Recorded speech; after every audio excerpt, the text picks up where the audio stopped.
It will have a mid-foot shank, so basically no carbon fiber plate.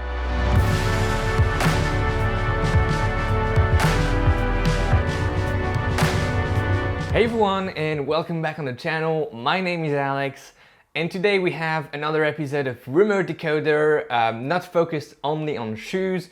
We're also gonna discuss some new biosensors by Abbott.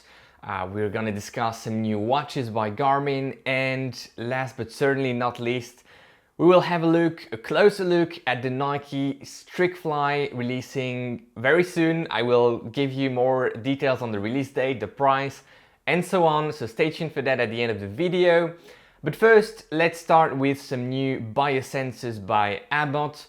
You know that I tried those glucose monitoring sensors last spring, and then over the summer during my altitude training camp, I also used them to test different gels and produce the Mega Gel review, which you can find here upper right hand corner. And those sensors were made by Abbott. They're called LibreSense glucose monitoring sensors. Now during CES 2022 in Las Vegas, so last week, Abbott announced some new sensors. Very exciting because they're geared towards endurance sports, athletes, and a few other type of people, but athletes will be served with these. We'll have in the Lingo family of sensors, a sensors dedicated to ketones, so measuring the concentrations of ketones in your blood. Ketones basically are what your liver produces when your body uses fat as an energy source. And so measuring ketones can allow people on keto diets to really dial in those diets and make the most out of their keto diet, which is interesting. And for endurance athletes, the application of that, of course, is monitoring fat burning during exercise, during non-exercise periods of time. So this is quite interesting, and I believe coupling the glucose monitoring sensors with the keto monitoring sensor will be very, very interesting and insightful. I will certainly test this one, but the second one is probably the one I'm the most excited about, and that's the Lingo Lactate. So yes, there will be a continuous lactate monitoring system by Abbott. I don't know yet if Abbott will be providing the sensors like they did with the LibreSense glucose monitoring sensor, and some other company will develop an app, or will Abbott have both the sensor and the app? I have no idea, but the sensor will be called the Lingo Lactate sensor, and this for us athletes will be just fantastic.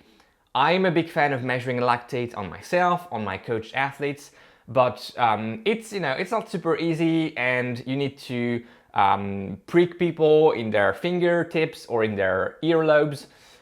It's not painful, but it's still quite unpleasant. You have to be very careful, of course, using gloves and that sort of stuff, working with blood, of course.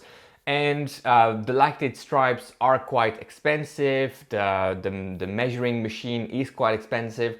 So all of that together doesn't make it the easiest, most straightforward process. Having a sensor attached on the arm to measure lactate levels during exercise and being able to see that on your watch, on your GPS, computer by computer, is just a fantastic news, and I'm really looking forward to this one. I'm using Lactate to train. I think it's a fantastic tool. We can make a dedicated video on that if you're interested. But I'm very much looking forward to this, and there will be also a third sensor by Lingo, so in the Lingo family by Abbott, to measure alcohol levels in the blood. Less relevant for us, but I'm also sharing this with you. Second section in this video, we're looking at some new Garmin watches. Some of them were announced during CES 2022 last week in Las Vegas. That's the Venue 2 Plus. I'm not gonna spend too much time on it. It's a fitness tracker, but also a smartwatch. Competing, I believe, at least that's how Garmin is trying to market it, against the Apple Watch, for instance, and those the likes of Apple Watch, those smartwatches, having some fitness features in them. The most interesting watches for us athletes are of course the new Fenix 7 line, which will be announced next week, I believe.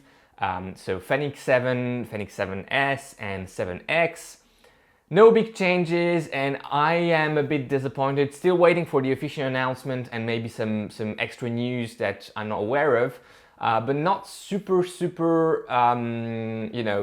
interested in them and not super excited about them. Mostly because there are no major, upgrades, updates, new features. I was hoping for native power, power readings on your wrist, like on the Coros watches. This is the Vertex 2 review publishing next week, I believe. I was hoping for that. It's not here, or maybe it will be pushed by a firmware later in the year when the Forerunner 955 dedicated to running and triathlon will release. That's, I believe, Q2, Q3. But on the Fenix 7 you don't have native power. Now the Fenix line will have those solar screens, so using solar energy to charge a bit more your battery. I think that will be all across the line. But other than that, to be honest, no big updates. I think there will be an LED flashlight. But hey, I think I was expecting more, and this is a bit why I'm disappointed. And that's also the reason why I'm mainly interested in the Garmin Epix Gen 2, which will, I believe, be announced at the same time as the Fenix 7 next week.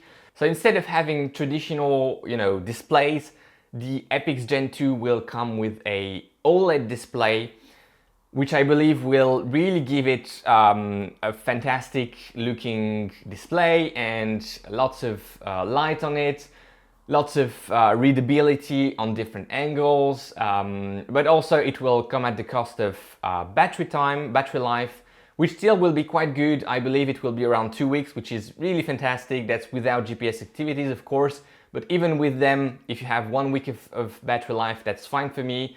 The issue though is of course the price as well, because the Fenix 7 line is already expensive, will be expensive with the new Fenix 7, around $700-800 for a top range watches, and the Epix Gen 2 will probably be even more expensive than that. So if you want to have a fantastic sports watch with a fantastic display, OLED display, that's the watch to go for. But other than that, the Fenix 7 may be also a good choice if you're using still, a Fenix 3 or a Forerunner 235, all the generations. Upgrading to the Fenix 7 may be relevant. Switching from Fenix 6 to Fenix 7, I'm not sure that's going to be a big deal, and I'm not sure many people will be doing that.